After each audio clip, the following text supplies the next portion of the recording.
comentaros que este libro indaga, desgrana toda la parte ideológica y toda la parte política de lo que supuso los años 80 y 90 en Estados Unidos. Tanto el autor del libro como el anterior libro que hizo Pepe, que fue Nación Negra, Poder Negro, están muy relacionados entre sí.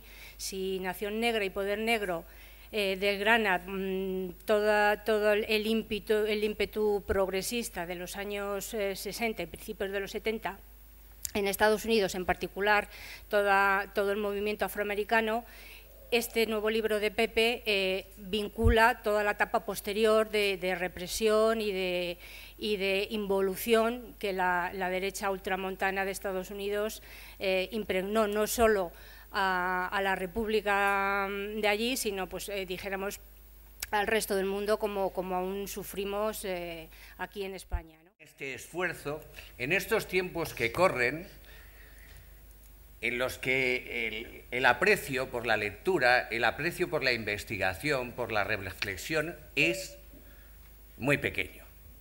Entre otras cosas, probablemente, porque los valores neoconservadores no aprecian esa reflexión. No aprecian, pero no quiero trazar líneas gruesas, pero entiendo que es así. No está de moda leer, y menos libros de una naturaleza reflexiva, libros sobre el pensamiento, libros que ahonden en una situación que al mismo tiempo, y esto es paradójico, nos resulta incómoda. No nos gusta este pensamiento único que José Manuel Roca desbroza magníficamente. Este pensamiento omnipresente, neoconservador, reaccionario. Esto es lo que quiero indagar con él, esto es en lo que quiero presentar el libro. Animarles, por lo tanto, a leer la obra, animarles y animarle a él también, planteando algunas cuestiones. Lo que voy a hacer es animarles a ustedes a la lectura, pero animarle a él también, de alguna forma, a continuar en esta senda que él ha emprendido con una primera obra que presentamos el año pasado, que tiene como contenido fundamental Estados Unidos. Estados Unidos y sus consecuencias sobre el resto del mundo. Las consecuencias del pensamiento que de allí ha emergido. Y ha emergido fundamentalmente. Y es el objeto principal de su obra a partir del presidente Reagan. Esos es los tres principales capítulos de su obra. Desgranar por qué razón ese presidente sigue de alguna forma llegando su sombra hasta nuestros días. Es la realidad ofrecida por los medios de comunicación, que entre otras cosas es la que la inmensa mayoría de los mortales podemos tener, pues nos presenta un mundo terriblemente cambiante. Pero claro, si nos olvidamos un poco del día a día, de la noticia, del gran titular y miramos hacia atrás, la historia, lo que ha ocurrido, cambia de perspectiva. Por ejemplo, estamos hablando de la crisis, estamos en medio de la crisis. Jaime se ha referido ya a una crisis económica, parece ser que se trata del ocaso, del fin, de las consecuencias del pensamiento neoconservador.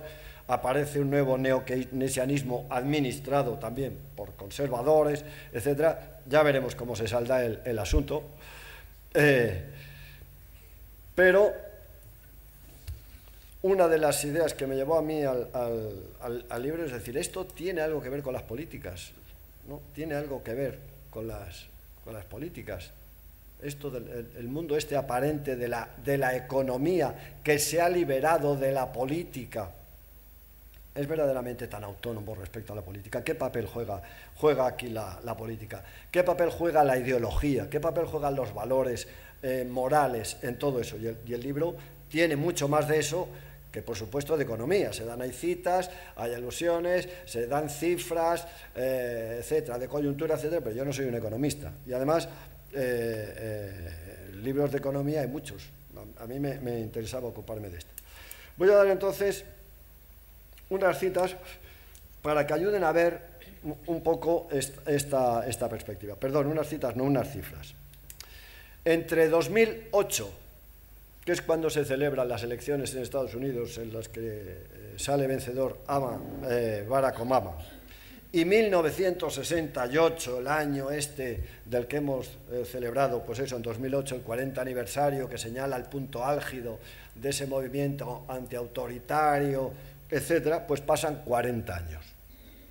De esos 40 años, los republicanos gobiernan 28 y los demócratas 12. Y el fin de ese ciclo económico extenso, pues es una crisis.